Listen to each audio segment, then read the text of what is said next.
Welcome to Pimpy's Investment Chat, where we keep investment talk simple. And here's your host, Pimpy. What is going on out there, peeps? Uh-oh. Do we have some discrepancies in the votes? Is there fraud going on over there? We're going to get into that here in just a moment. But before we do, make sure you hit the thumbs up button because it helps us get past the algorithm. And as you know, if you're not a subscriber, please do so because when you do, it helps out the channel. And I surely do appreciate it. Hey, folks, just a quick reminder that back in 2008 and 9, a lot of people lost all of their retirement savings in their 401ks and IRAs because they did not own gold and silver. Yeah, that's right. Gold and silver protects you from a market crash. So do yourself a favor. Protect your retirement by purchasing gold and silver. You can go to MoneyMetals.com. Reach out to them, and they will help you set yourself up to protect you and your family from having to start all over from scratch.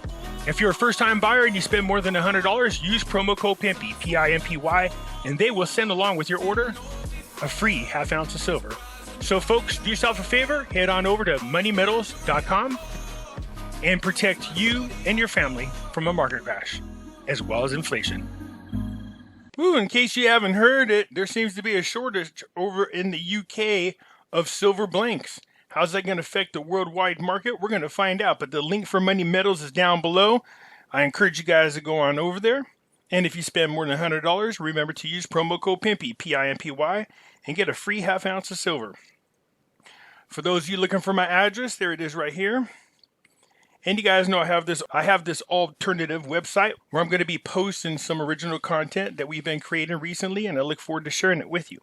So let's get back to Iraq. What is going on here? Al-Qadimi's advisor denies the existence of fraud in the elections. Final results next Friday. Boy, it seems like no matter where you're at, there's some kind of issue with voting. It's just the kind of thing that the New World Order would do. So anyway, it said the Prime Minister's advisor for election affairs confirmed Thursday that the final results will be announced on noon on Friday, noting that we and the Independent High Electoral Commission are working hard all day long to finalize the issues of results. So he said in a statement, which he followed up with the news that the final results do not differ from what was announced from the preliminary results. Noted that the officials of the electoral commissions are now working on sorting and counting the ballot boxes, which are hoovering over some problems and doubts. And I believe that these will only change a few simple numbers in the results, distributed to everyone, and as a result, there is no surprises related to the results. Well, we've heard that before, and next thing you know, there's a bunch of boxes coming in from China. So denied any fraud. They're saying it went without any hitches. That's what they all say. We heard that here. So hopefully the people that are getting into power won't set us back. We know they're going to be taking a knee and bowing down to the New World Order. Let's just hope that they continue to move forward for the sake of the Iraqi people in a positive way. But if you take a look at that new central bank, you kind of want to wonder about what's going on there. Anyways, there's some doubts about the election. People are starting to voice their opinions. But what the Electoral Commission is doing is going through, slowly but surely, hand recounting and validating everything manually. We'll hear the results here soon.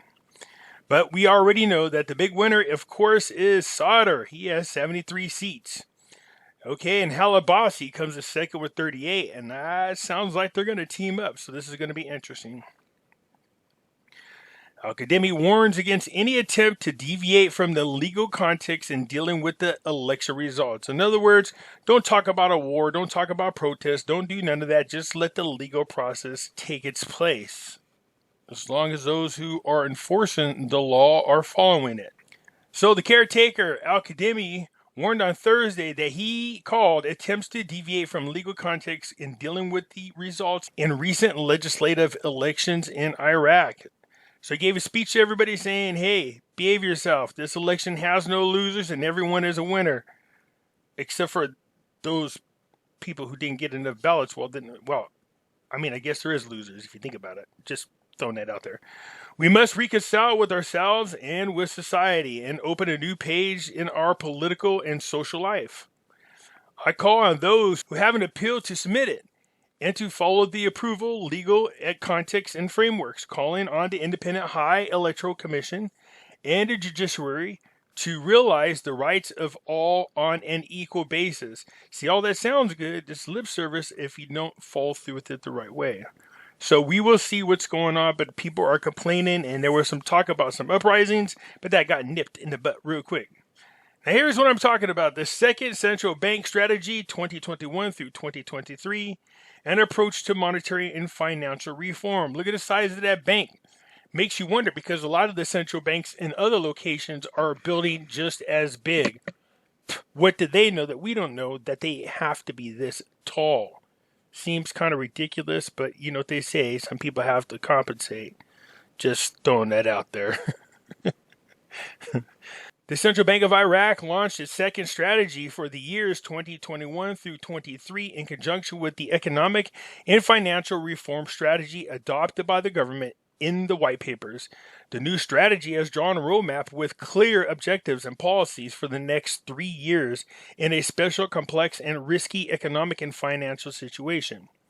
So here are some of these things in a nutshell, really quick. Supporting and achieving monetary and financial stability, enhancing and strengthening the bank sector and financial institutions, enhancing digital transformation of the bank and the banking sector, developing the organizational structure and human resource of the central bank, activating and integrating the internal and external relations of the central banks. Sounds all good. So this is going to be going on over the next 3 years. And what they're looking to do, it says right here, the subsidiary goals, which are to emphasize the protection of the financial system, strengthen the financial inclusion, the management of monetary and financial stability, the development of control and supervision, the development of regulation in the banking sector, and the completion of the development of monetary structure in the central bank and its branches in accordance with the framework and techniques authorized in central banks. Development of human resources, development of banking operations, strengthening of the bank's internal and external relations, and its representation locally and internationally. It all sounds good, but let's get down to the part that people are talking about. Work to achieve the objective of monetary policies, the most important of which is the stability of the exchange rate, the preservation of the purchasing power of the Iraqi dinar, the inflation rate, and the building of foreign cash reserves. All doing the right thing. Work to increase the percentage of saving for the monetary mass in circulation in bank to the percentage of hoarding outside the banks. So this next paragraph goes on to say that 80% of the money is being hoarded by the public. That's a large amount, by the way. And that only 20% is actually in the bank that people are saving, or using the bank for savings. I've been preaching against that. If you want to avoid a bail-in, I would leave my money out of the bank too. Increasing the percentage of financial inclusion and the delivery of banking services to the widest spread of geographical area at the level of governance and districts aspects, and the increase in banking density in this direction. So, in other words, a bunch of mumbo jumbo about how they're just going to do what they can to strengthen the economy of Iraq and making sure that their rules and regulations put everything in place so that it can help support the Iraqi dinar and strengthen it at the same time. What I also like about this article is in here, it talks about the different areas in which they're going to help strengthen and help with lending and financing. This is really good to help build the private sectors. That's what we want to see. The Iraqi market will stop trading on Monday. Al-Sadr announces his negotiating committee for Iraq political parties. And you got to like what he has to say.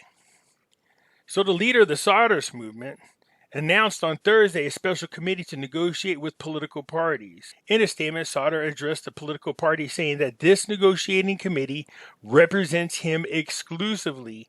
He added that the committee has full powers in the matter of parliamentary political alliance at this stage, adding that they return to us, members of the committee, in the task of their affairs and avoid alliances with those we have comments on. go out there, in other words, and figure out who is for the Iraqi people and solely for the Iraqi people and nobody else, is what it kind of comes down to.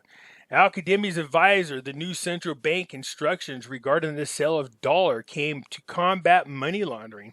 So this goes back to that thing about what's happening on the 17th that everybody thought was the actual change of the rate. Well, we'll be looking forward to that. But what this is doing is talking about all the different policies and procedures that are being implemented to do what they can to stop money laundering. That the auctions were used often to commit a lot of crimes, and that they're going to be tightening the bolts down on that whole action to make sure that doesn't happen. It says the central bank is keen on foreign currencies to go to the beneficiary that benefits the Iraqi economy through high governance and transparency, which is a global international context, not just Iraq, noting that not to fear these instructions as long as the transactions are sound and clean. In other words, what do you have to fear if you're not breaking any laws? So there's new policies and procedures, there's new forms that they're going to be using at the auction windows, exchange windows, and that's what they're talking about implementing on the 17th. It says the number of exchange offices expressed their fear in the rise of the dollar rate after new strict instructions of the central bank to sell foreign currencies through its daily auction, which would be implemented on the 17th of October. So far, I don't see anything here that says about a rate change. It is noteworthy that the central bank issued on September 26 new instructions for the sale and purchases of foreign currencies for authorized banks and mediation companies, which will be applied as of October 17th. Including the goal behind this is to maintain the stability of the currency exchange rate and adhere to the requirements of the anti-money laundering and terrorist financing laws. So, looking good so far. That's really not a whole lot going on out there other than just trying to iron out the disputes that people have regarding the election. Let's see how this thing plays out. So far, so good, you guys. I'm just keeping my fingers crossed that this next government, hell, I like to see Al-Kadhimi get back in there, but I like to see the next government at least follow in his footsteps and do just as good. You let me know what you think. That's it for now. Hit the thumbs up button. If you're not a subscriber, please do so, because when you do, helps out the channel, and I surely do appreciate it. And I'll catch you later. I'm out.